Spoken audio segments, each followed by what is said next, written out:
네, 안녕하십니까. 공돌임 한국사 문제풀이 강의를 진행을 하고 있습니다. 제가 지난 시간에 근현대사 정치 파트까지 마무리가 됐습니다. 개항 이후에 정치 파트가 되겠죠. 자, 이 시간에는 근현대사의 이제 경제 사회 파트를 중심으로 해서 살펴보도록 하겠습니다. 교재는 346페이지 문제 1번부터 바로 시작하도록 하겠습니다. 1번입니다. 다음과 같은 내용으로 인하여 일어난 경제국운동은 외국 상인들의 활동 범위가 개항장 심리에서 백리까지 확대되었다. 몇 년대 때냐면은 이게 1880년대 때입니다. 외국 상인 활동 범위가 백리까지 확대가 된 것은, 자, 여기 한번 봅시다. 1800 개항이 76년이죠. 그러니까 1876년 6년 이후, 그러니까 70년대 때라고 보시면 되겠습니다.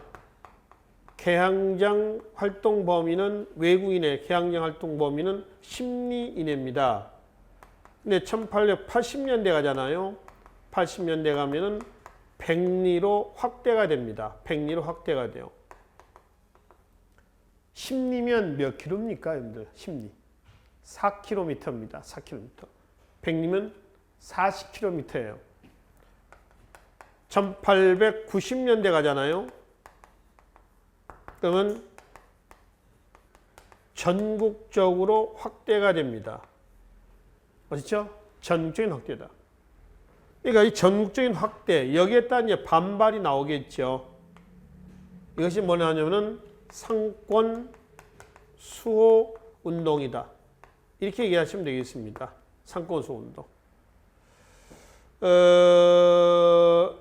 이걸 지도상으로 한번 그려보면 이렇게 보시면 되겠습니다. 뭐 특별히 뭐 그릴 것도 없습니다만은, 그러니까 1870년대 때는 심리, 그래서 부산을 기점으로 해가지고 본다면 부산의 심리입니다. 이렇게. 그다음 이제 80년대 가지 않습니까? 80년대 가면은 백리로 갑니다. 백리로 확대가 되죠. 자, 그럼 이제 90년대 가죠. 다시 90년대 때로 간다라고 하면 이제 전국적으로 이랍니다. 조선의 토착 상인들이 많은 피해를 보게 됩니다. 이 토착 상인들이 왜 피해를 보냐면은 1870년대 심리인해다 그렇죠. 그러면 일본 상인들이 예를 들어서 물건을 가지고 들어옵니다. 그럼 심리 밖으로 못 나가죠. 그래서 이때 얘네는 이제 거류지 무역, 1970년대 때 외국 상인들의 무역 형태를 잠깐 봅시다. 거류지 무역, 약탈무역, 중개무역, 이런 무역을 통해 가지고 일본 상인들이 침투를 해 오고 있었단 말이에요. 그럼 거류지 무역이라고 하는 것은 심리 안에서만 하는 겁니다. 그러니까 심리 밖으로 못 나가니까요. 그 물건들을 갖다가 누가 조선의 토착 상인들이 내륙으로 공급하면서 제법 돈을 좀 벌게 되는 거죠. 약탈무역이라면 일본 상인들의 성분을 보면 일본 내에서 몰락 상인들이 많습니다. 불평, 불만이 많은 무사들도 많아요. 걔네들을 이쪽으로 옮기는 거죠. 그래서 일본 정부가 배후에서 봐줄 테니까 마음대로 긁어 모아라 라고 하는 거죠. 약탈무역이요.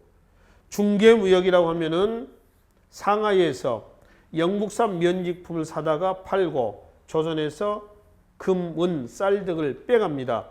100원 주고 사와서 1000원 주고 파는 거에 일러서 중개무역이죠. 영국산 면직물에 대한. 그래서 1870년대 개항 이후의 무역 형태는 일본의 무역 형태입니다. 거류지 무역, 약탈무역, 중개무역이에요. 그중에 이제 거류지 무역 속에서 심리 안에서 하는 무역 속에서 조선의 토착 상인들, 객주, 거간, 보부상, 얘네들이 제법 돈 좀 벌었습니다. 근데 80년대 백리로 90년대 전국적으로 확대되면서 조선 상인들은 그 틈바구니에서 되어 있어요. 견뎌내지 못하는 거죠. 그래서 이제 결국 이제 90년대 가서 이제 상권수 운동이 전개가 돼 나가는 겁니다. 뭐 독립협회가 1896년에 조직되죠. 시전 상인이 황국중앙총상회를 조직을 해서 제안을 하죠. 뭐 이런 상권수 운동이다라고 이제 보시면 되겠죠. 그래서 결국 여기서는 그와 관련된 이것과 관련해 가지고 이래서 일어난 경제운동은 뭐냐? 상권수호운동이 되겠습니다. 일본의 함경도 황해도 등재 방공령, 이거는 1889년인데요. 일본의 미국 약탈에 따른 반발이지 외국 상인의 활동 범위가 넓어지면서 나타난 것은 아니죠. 2번, 이권소 운동은 아관 파천하고 연계해서 보시라고 했죠. 다음중 열강 이권 침탈에 계기가 된 사건 아관 파천. 열강 이권 침탈의 법적 근거는 최혜국 조항. 이걸 가장 먼저 가져갔던 나라는 미국. 일본은 개정된 조1 통상장정의 내용이었습니다. 네 번째는 국채 1,300만 원 갚자는 거죠. 그래서 3번이 여기에 해당이 되겠습니다. 아시겠죠? 자, 문제 3번으로 넘어가겠습니다. 19세기 서구 열강의 이권 침탈 내용으로 옳지 않는 것은 1. 러시아 종성의 두만강 쪽입니다. 광산 채굴권, 압록강 유역의 삼림 채굴권, 이게 삼림 채굴권 좀 밑줄 좀 그어놓읍시다. 밑줄 삼림 채굴권. 이 삼림 채굴권 죄다 러시아입니다. 압록강, 두만강, 울릉도의 삼림 채굴권을 얘기를 하고 있습니다. 자, 두 번째 영국 경의선 철도 부술권. 경의선은요, 프랑스가 가져갑니다. 프랑스가 가져갔다가 일본에 팔아넘기죠. 이런 것이 이제 경인선도 있습니다. 경인선도 미국이 가져갔다가 일본에 팔아넘겼죠. 또 일본에 의해서 경원선, 경부선. 그러니까 철도는 결국 누가 다 독점을 하나요? 일본이 독점합니다. 자, 서울 경부선 일본, 경원선 일본, 경인선 미국에서 일본, 경의선 프랑스에서 일본입니다. 군사적인 목적이죠, 철도는. 영국이 가져간 것 중에서 특이한 게 하나 있습니다. 은산과 운산인데 함경북도 운산 금광채굴권, 함경남도 바로 은산 금광채굴권이 있습니다. 운산은 어디예요? 미국이고요. 은산 금광채굴권은 영국입니다. 요 좀 구분을 좀 해서 살펴보시라라고 하는 거죠. 아시겠죠? 3번, 1번. 경부선 철도 부설권. 일본이 가져간다고 그랬죠? 경원선도 일본입니다. 미국. 서울시내 전차 부설권, 전기 수도 시설권 다 가져갑니다. 2번이 잘못된 설명이 되겠습니다. 자, 5번 문제로 넘어가겠습니다. 다음 조약으로 발생하는 사실은 했죠.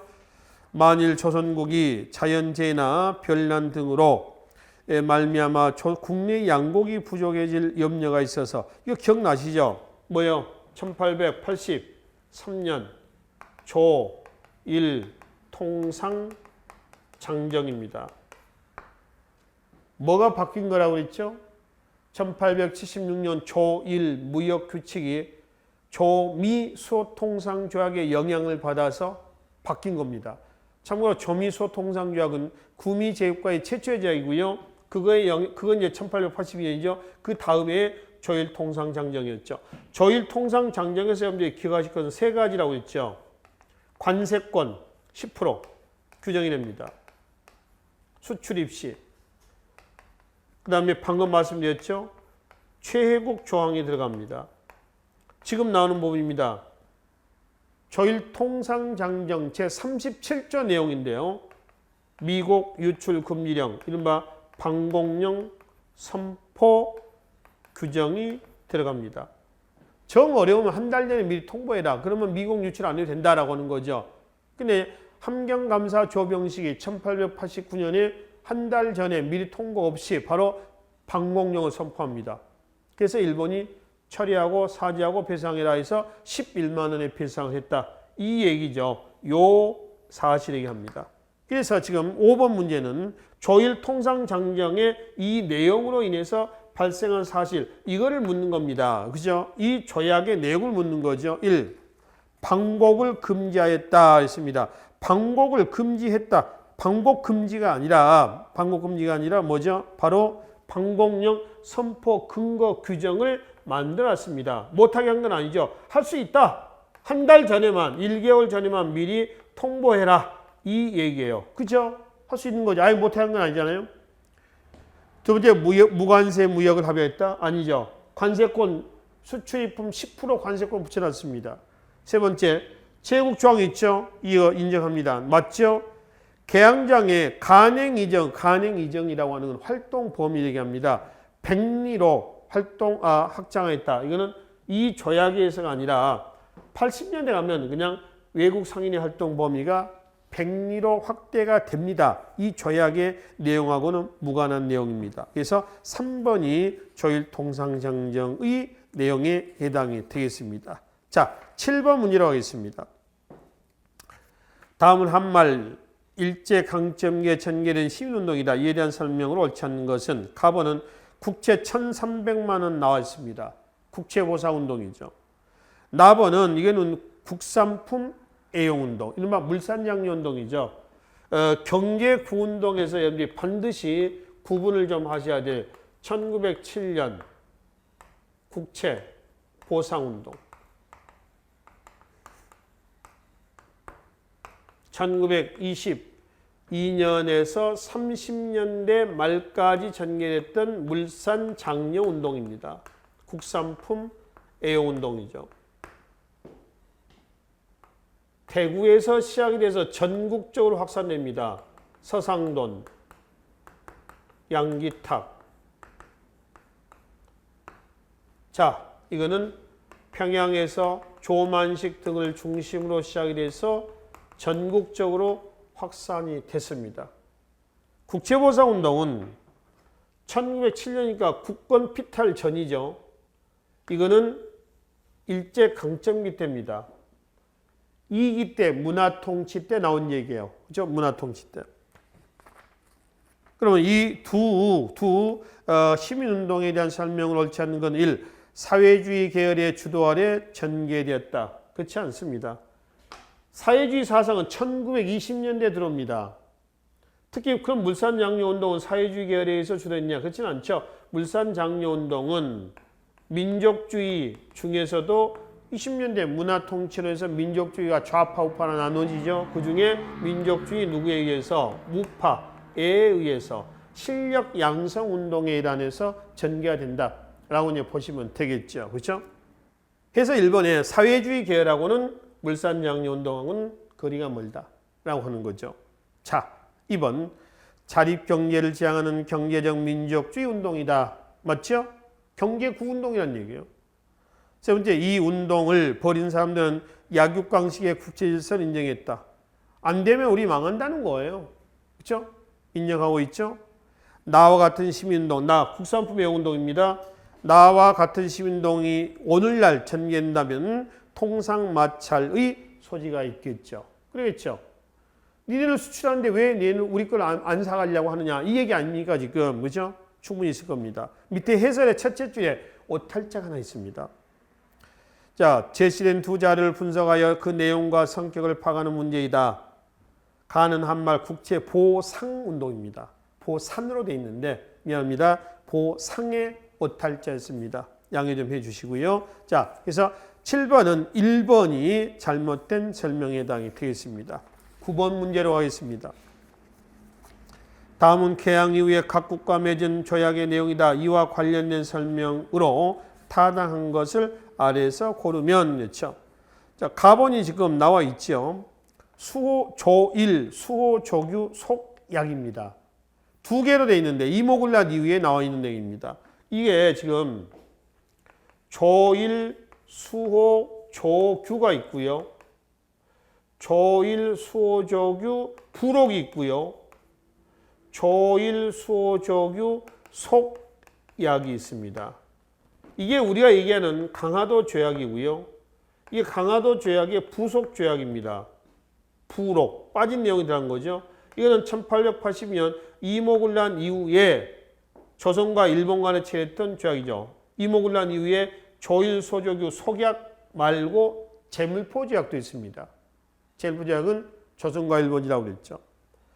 두 번째는 조선과 청이죠. 조청 상민 수령 무역 장정 역시 이모군란 이후입니다. 1882년이고요. 3번에 다번에 조일 통상 장정이 있습니다. 1883년이죠. 이걸 얘기하고요. 네 번째는 조미소 통상조약이에요. 이거는 1882년인데 라번의 이걸 우리는 뭐냐면 최국 조항이라고 얘기한다. 라번이 이걸 최국 조항이라고 한다. 아시겠죠? 그리고 다번에서 얘기하고 있는 것이 그 뭐죠? 방공용 선포 규정이에요. 미국 유출하지 않으려면 수출하지 않으려면 한 달 전에 미리 통보해라. 요 얘기였습니다. 그럼 이와 관련된 설명으로 타당한 것은 이렇죠. 자, 기억부터 한번 보겠습니다. 기억이 지금 가의 체계를 계기로 조선 상인을 매기로 한 거류지 무역이 발달했다. 가가 뭔데요? 조일 수호조규 속약입니다. 거류지 무역이라 이걸 82년이죠. 자, 거류지 무역, 약탈 무역, 중개 무역은 몇 년대요? 개항 이후에요. 1870년대 때 개항 이후가 된다는 거죠. X. 자, 두 번째 니은 나를 계기로 나가 뭔가요? 조청 상민 수령 무역 장정입니다. 나를 계기로 조선에서 청상과 일본 상인의 경쟁이 치열했다. 맞죠? 이모군란 이후에. 디귿. 다가 뭐냐면은 다가 조일 통상 장정입니다. 이거죠. 83년에. 다로 인한 문제점을 해결하기에 보안에서 농광회사를 세웠다. 농광회사 앞에 기출문제 있었죠. 이거는 1904년에 이거는 1883년이에요. 일본의 황무지 개간 요구를 좌절시키고 우리가 자주적으로 개간하기 위해서 설립했었던 회사가 농광회사예요. 라가 뭐냐면 조미소 통상조약의 최애국 조항입니다. 아간 파천 이후 열강 이권 침탈의 원인이 되기도 했다. 맞죠? 열강 이권 침탈의 법적 근거 최애국 조항. 다음 중 열강 이권 침탈에 계기가 된 사건 아간 파천. 우리가 이렇게 연계했었습니다. 그래서 리을이 바른 설명에 해당이 되겠습니다. 자, 11번 문제로 넘어가도록 하겠습니다. 다음 글과 관련하여 추론한 역사적 사실로 옳은 것을 아래에서 모두 고른 것은 세종실록 동학농민운동의 폐정개간 박성춘 관민공동의 연설을 박성춘은 갑오개혁 이전 그러니까 신문제도 폐지 이전에는 백정 출신이었습니다. 백정 도축업에 종사했었던 조선형평사는 1923년 진주에서 백정 출신이었던 이학찬을 중심으로 해서 조직된 단체고요. 이 단체가 일제에 백정 출신에 대한 차별대우에 대한 반발로 형평운동을 전개합니다. 그 형평운동의 그 조선형평사죠. 형평이라고 하는 것은 저울형자에다가 평등할 평자입니다. 그러니까 저울처럼 평등한 사회를 만들어 보자. 요 얘기예요. 자, 그러면 이제 대체로 이 신분에 대한 얘기들 같은데 기억 한번 보죠. 고려시대 백정은 일반 농민을 가리키는 말이었다. 맞죠? 고려시대 때. 고려 때는 정과 백정이 있었잖아요. 정은 국가로부터 직역의 의무가 있는 사람들. 백정은 직역의 의무가 없는 사람입니다. 흰 백자는 하얗다라고 하는 것이 아니라 직역의 의무가 있다 없다 할 때 없다. 없을 무의 의미라고 말씀을 드렸죠. 그럼 정보다는 백정이 더 많고요. 정은 직역에 대한 반대급으로 토지를 받죠. 국가로부터. 얘네는 직역이 없으니까 국가로부터 토지 지급이 없습니다. 대신 조상 대대로 또는 본인이 열심히 개간한다거나 해가지고 경작한 토지가 있었습니다. 그 토지를 우리는 민전이라고 얘기를 한 거죠. 농민의 사유지 아닙니까? 사유지예요. 그래서 고려 백정은 누구냐? 조선의 일반 농민을 얘기한다. 그러면 조선의 백정은 누구냐? 도축업에 종사한 사람이죠. 조선의 백정은 고려에 누구겠어요? 화척이다. 화척. 그래서 기억은 맞죠, 일단. 니은. 조선시대 백정에 지인하는 이런 농민과 차이가 없어 천만에 조선의 백정은 최하층입니다. 최하층이죠. 그래서 차별 대우를 많이 받지요. 디귿. 개항 이후에 백정에 대한 차별을 없애기 위한 개혁에 주인했다. 이게 뭔가요? 제1차 갑오개혁이요. 그래서 제1차 갑오개혁 때 신분제도가 폐지가 됩니다. 1894년이 되는 것이죠. 리을. 대한제국 시기 백정들은 단체를 만들어 민족운동에 조직적으로 참여했다. 대한제국 시기 아니라 일제강점기 때입니다. 방금 말씀드렸죠. 1923년 진주에서 이학찬이라는 사람을 중심으로 백정 출신이었죠. 그래서 조직했던 단체가 조선 형평사다. 기관지 세상의 빛, 세광이라고 하는 기관지를 간행하면서 형평운동을 전개하고 있었죠. 다섯 번째, 형평운동은 백정들에 대한 사회적 차별을 없애 저울처럼 평등한 사회의 건설을 목표로 했다. 맞죠? 그래서 기역, 디귿, 미음이 이 글, 즉 백정이라고 하는 용어에 대해서 바르게 설명하고 있다라고 이제 보시면 되겠습니다. 자, 뒤에 근대 발전기 문화사로 바로 넘어가서 문제 1번이죠. 교재는 몇 쪽이냐면은 356페이지입니다. 356페이지 문제 1번으로 바로 넘어가도록 하겠습니다. 다음의 주장이 반영된 사례를 탐구하고자 할 때 조사할 내용으로 가장 적절한 것은, 지금 박스 안에 있는 것은 우리나라 개화의 방향에 대한 얘기입니다. 동도 뭐라고 그러죠? 서기입니다. 여러분들 대한제국 때 광무개혁의 개혁 방향을 뭐라고 그랬어요? 이것을 근본으로 하고 구, 본, 신참, 새로운 거를 참고한다 해서 구본 신참이라고 했죠. 중국의 개화운동의 방향을 뭐라고 하죠? 양무운동 때 보면은 중, 채, 서, 용이라고 얘기를 하죠. 이제 중채성입니다. 일본의 개화운동을 뭐냐면은 일본의 문명 개화론이죠. 화, 혼, 양제라고 얘기를 합니다. 그러니까 전부 다 뭐냐면은 정신 문화는 자기 것에다 두자는 겁니다. 동도, 구본, 중채, 화혼입니다. 그리고 이제 경제 사회 문화는 서양의 것 또는 새로운 것을 참고하자는 겁니다. 곧 이걸 좀 구체적으로 본다면은 동도, 구본, 중채, 화원은 정치에 대한 얘기고요. 그 다음에 서기, 신참, 서용, 양제는 경제, 그리고 뭐죠? 사회, 그리고 뭔가요? 문화에 대한 얘기입니다. 이걸 보면은 정치는 그대로 두고 이것만 받아들이자는 겁니다. 일종의 절름발이식의 개혁이 되는 거죠. 이게 동양에서의 개화운동, 개화정책의 똑같은 방향이에요. 방향입니다. 그래서 이제 이 문제를 놓고 일본이 이거 뜯어 고치자. 이것만 돼서 되겠느냐. 그래서 이제 1868년에 단행됐던 것이 뭐예요? 명치유신, 이른바 메이지유신. 입헌군주의 개혁 성공했습니다. 그래서 이거를 모델로 해가지고 이 나라, 우리 조선에서는 1884년에 뭐가 나왔죠? 갑신정변이 나왔죠. 잘 됐냐 안 됐니? 잘 안 됐어요. 이건 됐지. 중국도 마찬가지입니다. 1898년 무술년에 무술변법 또는 변법 경장운동이라고 그래요. 무술년에 법을 바꾼다는 거예요. 근데 잘 되지 않았습니다. 유일하게 일본만 성공한 사업이었어요. 그러면 이 내용, 이 반영된 사례를 탐구하고자 할 때에 조사할 내용으로 가장 적절한 것은 쉽게 하면 서기나 신참이 반영된 사례는 뭐냐? 즉 경제사회 문화면에서 이 부분, 그러니까 서구의 문물을 받아들였던 것이 뭐가 있냐? 이 얘기란 말이죠. 4번이죠.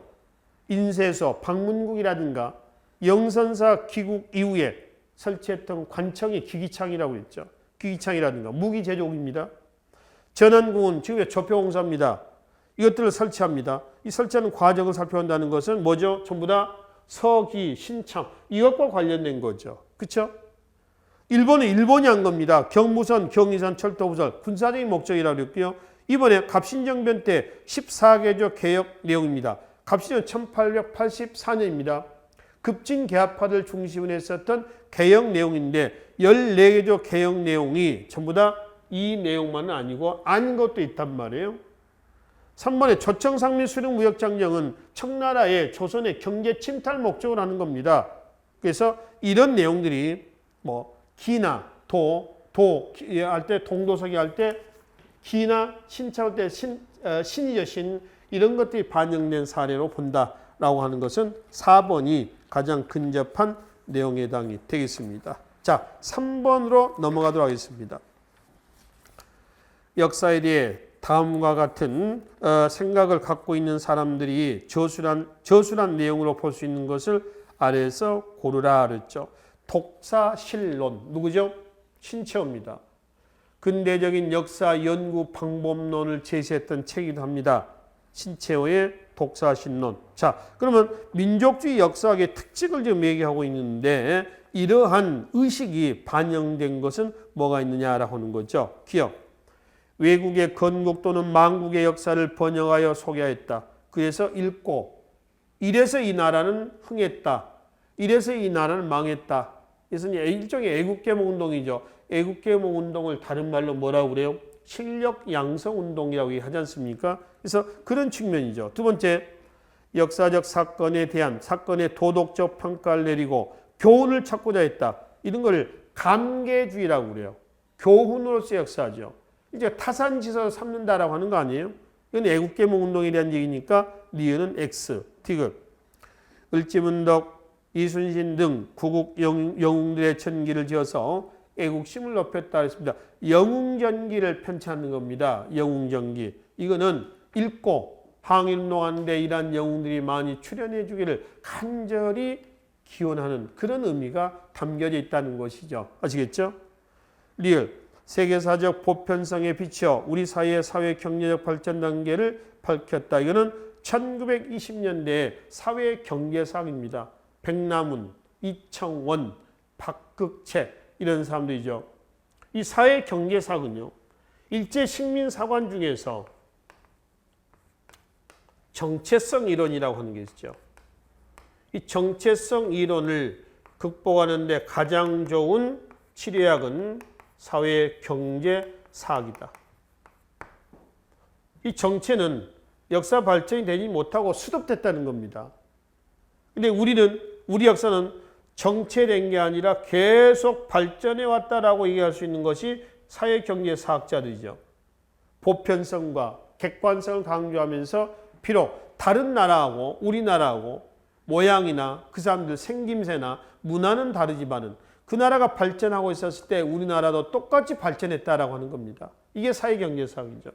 그래서 다음 중 일제 식민사관 중 정체성 이론을 극복하는데 가장 좋은 치료약은 뭐냐 그러면 뭐다? 사회경제사학이다. 이렇게 얘기를 하시라는 거예요. 아시겠죠? 미음, 수십 종의 국내외 문헌자를 이용하여 한사훈 이치를 호했다. 실증적, 객관적 자료를 통해서 고증하는 겁니다. 이거는 진단학회를 대표로 하죠. 1934년에 진단학회가 조율했는데요. 실증주의 사학입니다. 있는 그대로 객관적으로 연구하는 거죠. 실증주의 사학이죠. 그럼 여기서 묻고자 하는 것은요. 계몽사학이거든요. 그래서 기억, 디귿이 여기에 해당이 되겠습니다. 애국계몽운동의 일환에서 전개했던 역사 의식을 얘기한다라고 이제 보시면 되겠죠. 자, 문제 5번으로 넘어가겠습니다. 다음 글의 밑줄 친 부분에 해당하는 근대적인 시설은 그렇죠? 근대적 시설은 한편으로는 국민 생활의 편리와 생활 개선에 이바지하였으나 한편으로는 외세 이권 침탈이나 침략 목적에 이용되기도 했다. 밑줄 친 부분은 이 근대 시설이요. 외세 이권 침탈이나 침략 목적에 이용됐다라고 할 때 구체적으로 어떤 분야가 이랬느냐라고 하는 거죠. 뭐예요? 철도 분야죠. 철도. 그렇죠? 병원, 교회, 학교, 긍정적 기능이 더 많죠. 병원 세워져서 치료할 수가 있고 신앙 활동할 수 있고 신앙생활 할 수 있고 교회. 물론 선교사들에 대한 교회는요. 거의 선교의 목적입니다. 포옹의 목적이죠. 학교 마찬가지입니다. 실력 양성 운동이죠. 근데 철도는 물론 이제 운송수단으로서의 긍정적인 기능도 있습니다. 그러나 철도는 거의 군사적인 목적이거든요. 그래서 일본이 특히 철도에 많은 관심을 갖고 있었습니다. 그러니까 아까 말씀드렸듯이 경부선, 일본, 경원선 일본, 경인선 미국에서 일본으로, 경의선 프랑스에서 일본으로. 일단 철도는 죄다 일본이었습니다. 또 일본은 압록강을 건너서 안뚱에서 봉천까지 1909년 간도 협약을 통해서 안봉선 철도 부설권까지 가져가잖아요. 그러니까 일본은 부산에 상륙하면 철도를 통해서 바로 중국 내륙까지 깊숙이 진출할 수 있는 하나의 망을 형성을 해놨었던 것이죠. 자, 7번은 내가 있습니다.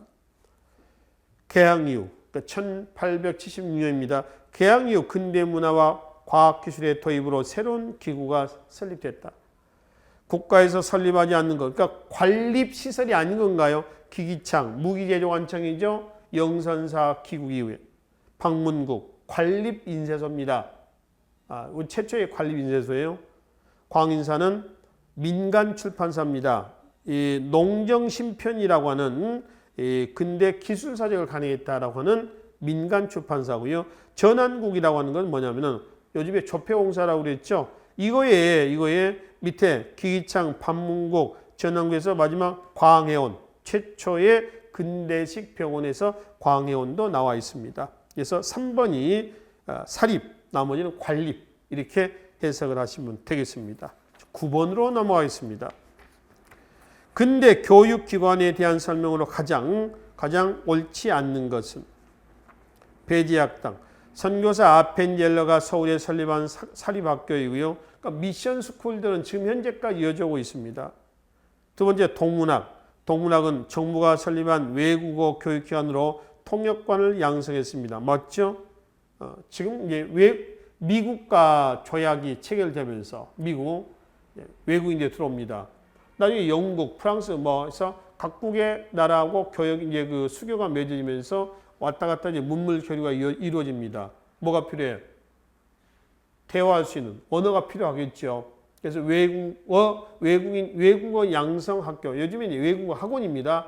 학원으로서 동문학을 설립을 하게 되는 것이죠. 그렇죠? 그래서 1883년에 그러니까 82년 조미소 통상조약 체결 바로 직후에 설립입니다. 3번 경신학교, 고종의 교육입국조서에 따라 설립된 관립학교이다. 천만에 경신학교는 역시 선교사 언더우드에 설립한 학교인데요. 미션스쿨이에요. 고종의 교육입국조서는 1894년 제2차 갑오개혁 때 나온 겁니다. 그러니까 제2차 갑오개혁이 1894년 12월이죠. 근데 교육입국조서는 1895년이고요. 이거의 후속 조치로 소학교, 중학교, 사범학교, 외국어학교 등의 각종 관립학교가 만들어졌었습니다. 자, 원산학사는 1883년이죠. 함경도 원산 덕원 주민들이 문 더하기 무 더하기 평민자제들로 구성된 교육시설이었었어요. 사립학교입니다. 최초의 근대 사립학교 그러면 원산학사라고 얘기하는 거죠. 그래서 3번이 여기서 잘못 설명을 하고 있습니다. 자, 11번 문제로 넘어가겠습니다. 다음 개화기의 언론에 대한 설명을 옳지 않는 것은 황성신문은 국한문 혼용으로 발간되었고 남궁억이라고 하는 사람에서 발행됐죠. 작년에 시리아 방송대곡을 게재했습니다. 을사늑약에 창하는 거였었죠. 2번 순한글로 간행된 제국신문은 맞죠? 제국신문 부녀자를 대상으로 한 신문이었습니다. 순한글. 창간 이듬해에 이게 1898년에 창간이 됩니다. 제국신문이. 그러니 1910년 한국평합으로 인해서 폐간이 되죠. 근데 창간 이듬해 이인직이 인수해서 친일을 회피했다. 아니죠. 이인직이 인수한 신문은 천독의 만세보를 인수한 거예요. 그래서 대한신문으로 넘어갑니다. 만세보가 신문명이 대한신문으로 바뀌어요. 친일지죠. 친일지. 세 번째 독립신문은 한글과 영문을 사용하였으며 근대적 지식보급과 국권 민권 사상을 고취하였고 네 번째 우리나라 최초의 신문 한성순보입니다. 1883년이죠. 관보의 성격을 띠고 10일에 한 번 한문으로 발행됐다. 맞죠? 순보니까 초순, 중순, 하순이에요. 이 한성순보가 나중에 뭘 바뀌냐면 한성주보로 갑니다. 한성주보는 국한문 혼용이고요. 또 하나 한성주보는 우리나라 최초로 광고가 게재가 되기 시작합니다. 광고. 일조 요즘에 보면 신문에 무슨 뭐 약품 광고라든가 기타 여러 가지 광고를 싫지 않습니까? 그의 시발점이 한성 주보다. 영국인 배대를 발행으로 내세운 대한밀신보는 양기탁을 중심으로 국제보상운동에 앞장섰다. 맞죠? 국제보상운동에 앞장선 대한밀신보 외에도 만세보, 천도교 교환이 만세보 있고요. 황성신문도 있고요. 제국신문도 있고 그렇습니다. 부녀자를 대상한 제국신문이고요. 민족주의적 성격이 강한 신문은 뭐다? 황성신문이다. 시랴 방성대곡이라고 하는 오늘에 이르러서야 목놓아 통고한다 라고 하는 것을 게재를 하고 있었던 거죠. 2번에서 잘못 설명을 하고 있습니다. 자, 13번 문제로 넘어가겠습니다. 이게 이제 작년 국가직 국어 문제인데 논란이 좀 많았었죠. 이게 무슨 한국사 문제냐 뭐 이런 얘기였었죠. 다음 해외 견문 기록을 시기순으로 바르게 나열하는 것은 표해록부터 해서 해동제국기인데 사실 이런 부분들은 그냥 건너가야 됩니다. 모릅니다.